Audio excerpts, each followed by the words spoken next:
A TA family dinner, I said. I'm excited for the wedding next week. My sister laughed. What? IT's already over.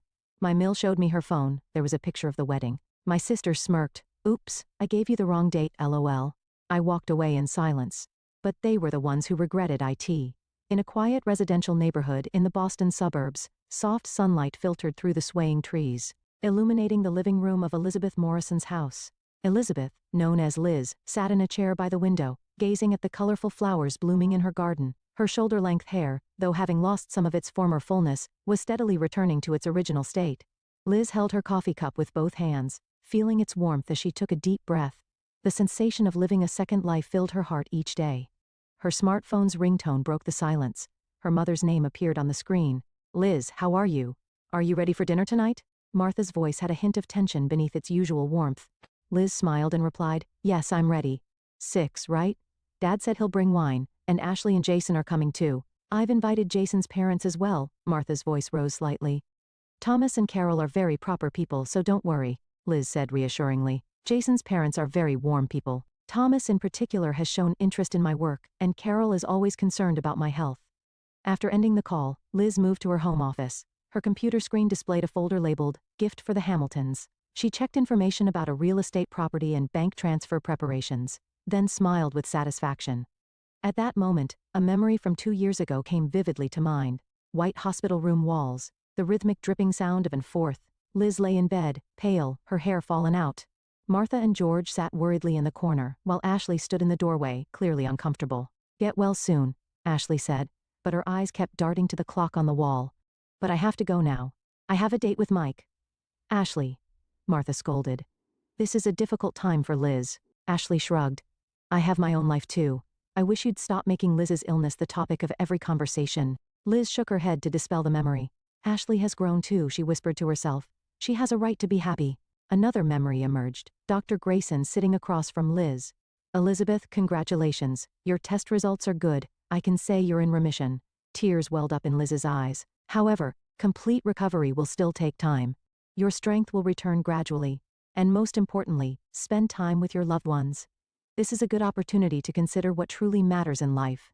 Liz stood up and gazed at the view from her window. She placed her hand on her chest, savoring the feeling of being alive. Then she picked up Ashley's wedding invitation and gently traced the date, April 15th, with her finger. How wonderful to see my sister on her special day, she smiled. Opening her closet, Liz took out a light blue dress. Modest, yet elegant. This won't draw too much attention at Ashley's wedding, she thought. She didn't want to steal the spotlight on her sister's important day.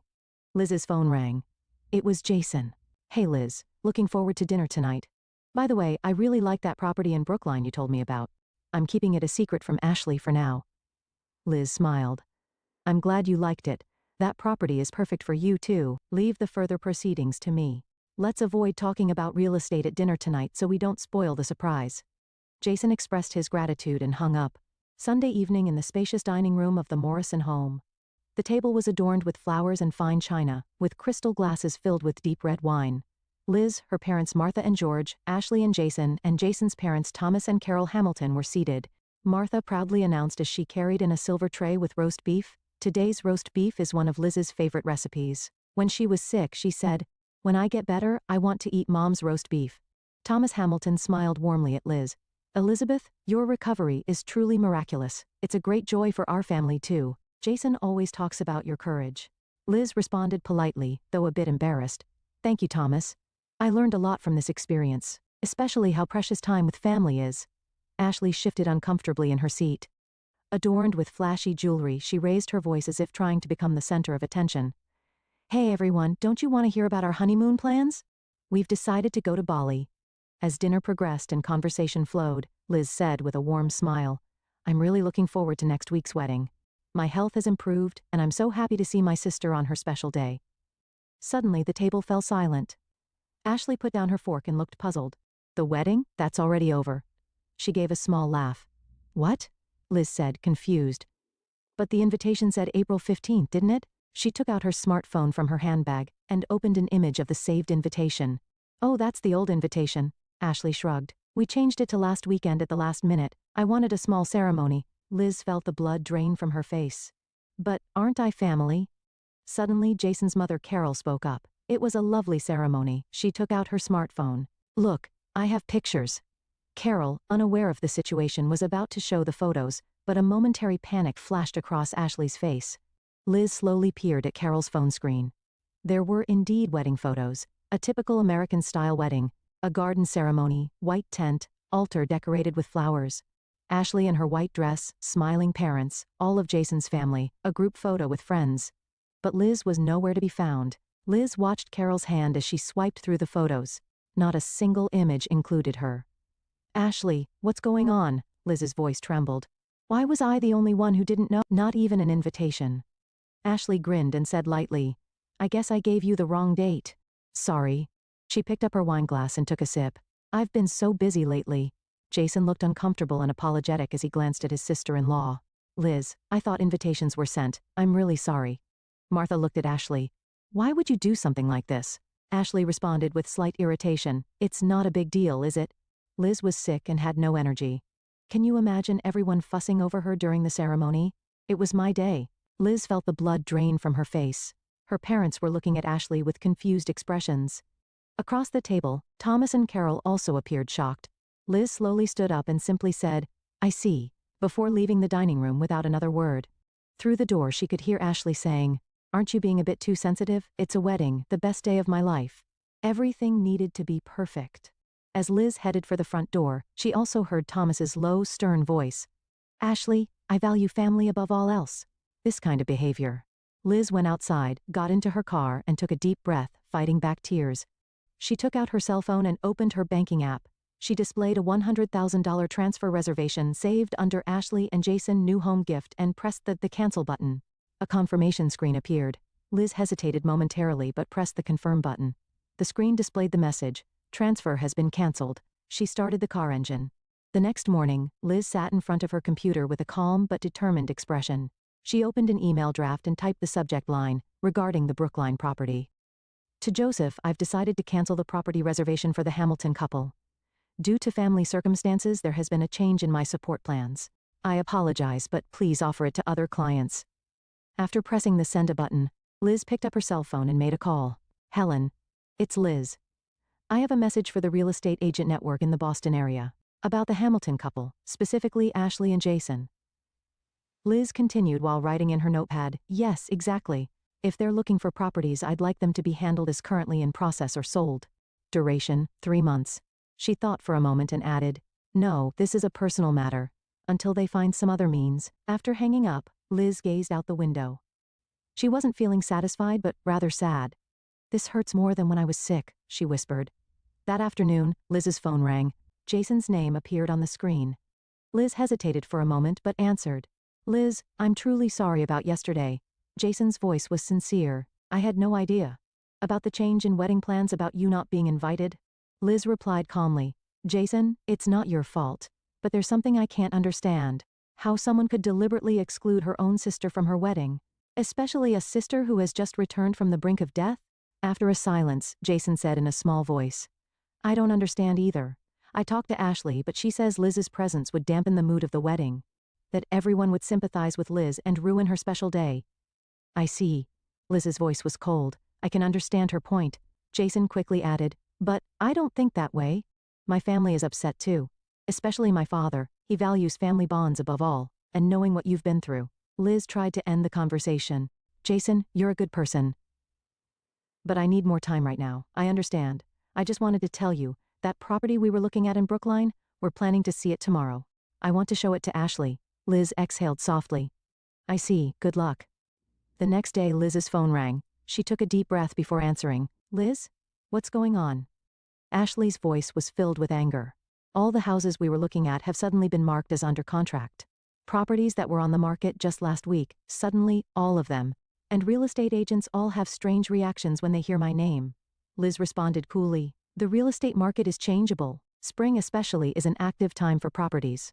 But Jason said that even the Brookline property you recommended suddenly became in process. What's going on? Liz answered concisely. I've decided not to be involved anymore. What do you mean? Ashley's voice rose even higher. Ashley, you didn't invite me to your wedding. You thought that atmosphere would be better without me, right? Similarly, I believe you can purchase real estate without my help. A sharp intake of breath was audible from the other end. No way, are you getting revenge on me? What's the point of that? Liz said quietly. It's not revenge. I'm simply reconsidering how I use my time and resources. I've realized you don't need me. A week later, an emergency family meeting was being held in the Morrison family's living room. Liz, her parents, Ashley and Jason's parents were all present. The air was filled with tension. Thomas spoke first.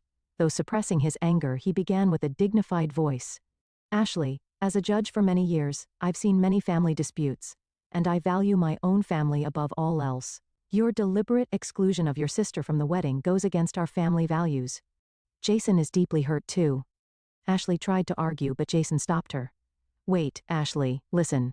We were rejected for a mortgage, and when we investigated, somehow real estate agents across Boston seemed to be avoiding us out of consideration for your sister. Ashley looked at Liz with an expression of anger and confusion. What have you done? Are you trying to ruin our lives? Liz said quietly. I had prepared $100,000 as a down payment for your new home as a wedding gift. She took out her smartphone and showed the cancel transfer screen, and I had secured a special property. But it seems I'm no longer needed. Martha gasped. $100,000, Liz, you. Ashley was stunned. $100,000, no. That can't be, it's not a lie. Liz also showed the history of the canceled transfer reservation. I sincerely wished for your happiness. From my experience of facing death, I learned that family bonds are the most important thing. But you made a different choice. Jason was so shocked he was at a loss for words. Ashley's face had turned pale, and she seemed to be feeling real fear for the first time. A tense silence dominated the living room. Ashley finally spoke. Liz, I didn't know. Her voice trembled. Liz calmly said, you didn't need to know. It was supposed to be a surprise. But why such a large sum? Ashley was confused. Because you're my sister, Liz answered simply. I wanted your happiness. I wanted to bless your new beginning in life. Jason's mother Carol said, Ashley, what have you done?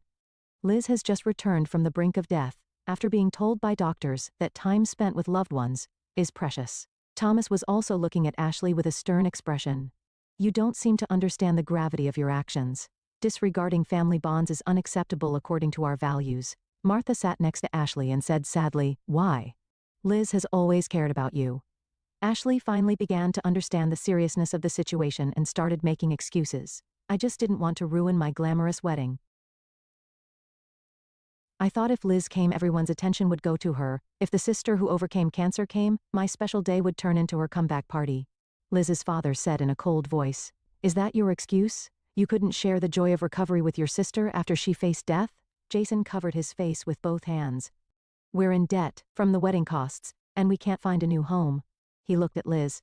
Did you have something to do with our mortgage application? Liz answered honestly. Without my down payment contribution, your debt-to-income ratio might have changed, affecting your application. And I did tell real estate agents to hold off on dealing with you for now. Thomas stood up and said sternly, Ashley, I expect honesty and family values in my son's spouse. I need to reconsider whether you are appropriate as my son's life partner. Ashley turned pale. What do you mean? Carol placed her hand on her husband's shoulder and quietly said, we'll have to reconsider the financial support we promised for the marriage too. Tears welled up in Ashley's eyes. But we're already married. Legally? Thomas maintained his stern expression. Law is my specialty. Dissolving a marriage is complex, but not impossible. Especially in cases involving fraudulent actions. Jason stared at Ashley, then stood up and walked to the window. His expression was filled with agony. I love you, Ashley. But this is beyond my imagination. I couldn't do this to my sister. Martha and George sat silently. Their faces showed deep sadness. Liz slowly stood up. Everyone, I don't think we need to continue this conversation. She spoke gently but firmly. Ashley, I don't condemn your choices. I just accept them. Just as you don't need me, I won't interfere in your life. But, Ashley's voice trembled. Liz smiled. It seems I'm no longer your sister, just an acquaintance. That's fine. Facing death taught me many things. Liz picked up her handbag. Let's end here for today. Everyone, please enjoy your meal. As she headed for the door, Jason hurried after her. Liz, wait. My family is deeply grateful to you. And I want to express my respect for your courage.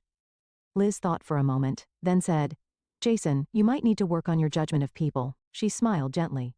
But that's your life, your choice. As Liz opened the door, Ashley cried out, Liz, please come back. Let's talk. If it's about the $100,000, Liz didn't look back. This isn't about money, Ashley. It's about trust and respect. And what family means. She quietly closed the door and took a deep breath of fresh air outside. The soft spring breeze caressed her hair. Liz took out her smartphone and opened her banking app. She set up a new transfer procedure and titled it Donation to Cancer Patient Support Foundation. She entered $100,000 in the amount field and tapped confirm. Life is short, but if used for meaningful things, it lasts forever, Liz whispered as she looked up at the sky. Then she got into her car and drove off toward a new tomorrow. Inside the house, Ashley sat with a desperate expression. As all the family members stared at her, Jason's father, Thomas, solemnly said, "Ashley, today you lost the most valuable thing in life. It's not $100,000 but true family bonds." Martha pressed a handkerchief to her eyes and said, "To think my daughter has grown into such a person." Ashley seemed to truly understand the weight of her actions for the first time. Large tears fell from her eyes. But it was too late. Perhaps too late to repair what she had broken. In a lush park in the Boston suburbs, on a weekend afternoon with the early summer sun shining, Liz sat on a bench in the shade. Her hair now reached past her shoulders, regaining more of its former fullness. On her lap was a small notebook and a fountain pen, and beside her sat a take-out iced tea. Elizabeth Morrison? Liz looked up to see a man standing there. He wore elegant casual wear and had a gentle smile. "I'm Daniel Bradley. Thank you for your time." Liz smiled and gestured to the seat next to her. "The pleasure is mine. Please sit down." Daniel sat on the bench, appearing slightly nervous. Living a Second Life, a cancer survivor's memoir. It really moved me.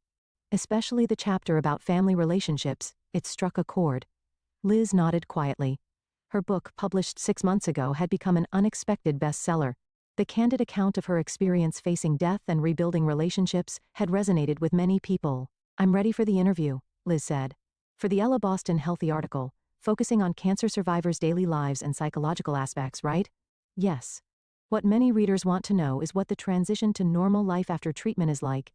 Daniel opened his notebook. Especially how relationships change. Liz's cell phone rang.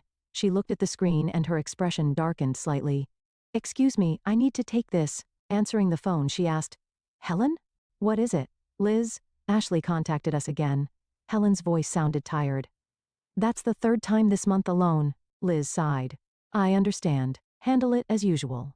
After hanging up, Liz turned to Daniel with an apologetic expression. "That was a work call. Shall we return to the interview?" Daniel suggested. "For the first question, how has your outlook on life changed after experiencing cancer?"